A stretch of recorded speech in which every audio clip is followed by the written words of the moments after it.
Post ऑफिसची अशी एक योजना जी की सगळ्यात जास्त व्याज देणारी योजना म्हणून ओळखली जाते। मित्रो, या योजनेअंतर्गत आपण जर 1 लाख रुपये गुंतवणूक केला तर आपल्याला रिटर्न मध्ये 1,45,000 रुपये मिळणार आहेत आणि आपण जर 10 लाख रुपयाची गुंतवणूक केला तर आपल्याला 14.5 लाख रुपये रिटर्न हे मिळणार आहेत। तर मित्रो, ही योजना नेमकी कोणती आहे, या योजनेअंतर्गत किती व्याज आपल्याला मिळणार आहे, या योजनेमध्ये कोण नेमकं गुंतवणूक करू शकतो, रिटर्न आपल्याला कशा पद्धतीने मिळणार आहे, याविषयीची थोडक्यात माहिती चला या व्हिडिओच्या माध्यमातून जाणून घेण्याचा प्रयत्न करूयात। पण त्याआधी मित्रो, हो चॅनलवरती पहिल्यांदाच आला असाल तर अशाच नवनवीन माहितीसाठी चॅनलला नक्की सबस्क्राइब करायला विसरू नका। चला तर मित्रो, पाहूयात सगळ्यात जास्त व्याज देणारी पोस्ट ऑफिसची योजना नेमकी कोणती आहे।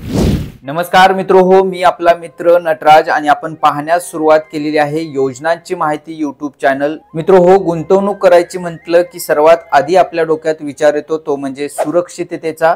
त्यानंतर सुरक्षित गुंतवणूक म्हटलं की विचार येतो सरकारी योजनांचा किंवा पोस्ट ऑफिसचा। तर मित्रो, हो अशीच ही पोस्ट ऑफिसची योजना आहे ज्यामध्ये आपली गुंतवणूक सुरक्षित राहणार आहे आणि चांगले व्याज व रिटर्न देखील आपल्याला मिळणार आहे। तर ती योजना म्हणजे मित्रो NSC म्हणजेच नॅशनल सेव्हिंग सर्टिफिकेट स्कीम, ज्याला आपण मराठीमध्ये राष्ट्रीय बचत प्रमाणपत्र योजना असं म्हणतो। तर या योजनेमध्ये मित्रो आपण गुंतवणूक केल्यास 7.7% चक्रवाढ व्याज आपल्याला मिळणार आहे आणि 5 वर्षासाठी मित्रो आपल्याला यामध्ये गुंतवणूक करता येते आणि कमीत कमी 1,000 रुपयापासून जास्तीत जास्त आपल्या मनावरती मित्रो हो आपल्याला या योजनेमध्ये गुंतवणूक करता येते।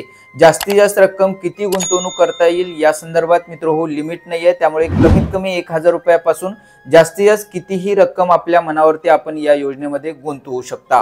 या योजनेमध्ये मित्रो आपण जर गुंतवणूक केला तर आपल्याला 1.5 लाख रुपयापर्यंत आयकर सूट म्हणजे टॅक्स बेनिफिट देखील आपल्याला मिळणार आहे।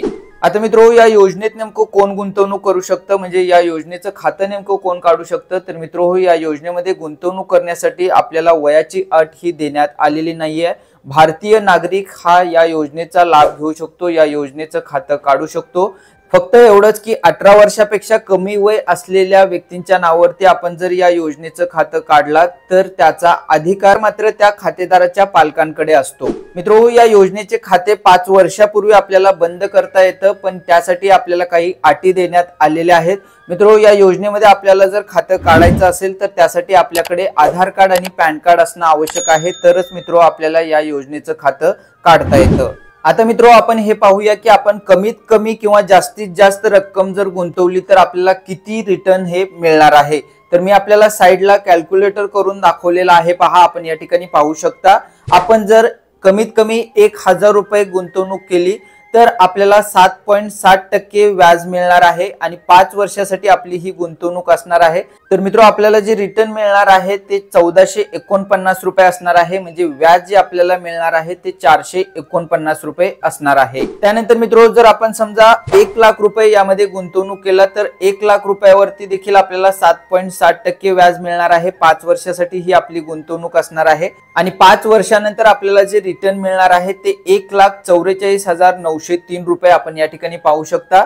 म्हणजे आपल्याला जे व्याज मिळणार आहे ते 44,903 रुपये हे मिळणार आहे। मित्रो, आपण जास्तीत जास्त आणखी 10 लाख रुपये रक्कम जर यामध्ये गुंतवणूक केली तर 7.7% व्याजदराने 5 वर्षासाठी मित्रो आपल्याला एकूण जवळपास 14.5 लाख रुपये यामधून रिटर्न मिळणार आहेत। म्हणजे मित्रो, आपल्याला 10 लाख रुपये गुंतवल्यानंतर जे व्याज मिळणार आहे ते 4,49,034 रुपये असणार आहेत। तर मित्रो, अशा प्रकारे आपण कमीत कमी आणि जास्तीत जास्त किती रक्कम गुंतवल्यानंतर आपल्याला कशा पद्धतीने रिटर्न मिळणार आहे हे थोडक्यात दाखवण्याचा प्रयत्न केलेला आहे। तर मित्रो, ही होती NSC म्हणजेच नॅशनल सेव्हिंग सर्टिफिकेट स्कीम राष्ट्रीय बचत प्रमाणपत्र योजनेसंदर्भात थोडक्यात अशी माहिती। मित्रो, या संदर्भात आणखी सविस्तर माहिती जाणून घेण्यासाठी आपण indianpost.gov.in या संकेतस्थळावरती भेट देऊ शकता किंवा आपण आपल्या जवळच्या पोस्ट ऑफिस मध्ये जाऊन देखील या नॅशनल सेव्हिंग सर्टिफिकेट स्कीम संदर्भात माहिती जाणून घेऊ शकता। मित्रो, सविस्तर माहिती जाणून घेतल्यानंतरच यामध्ये आपण गुंतवणूक करावी।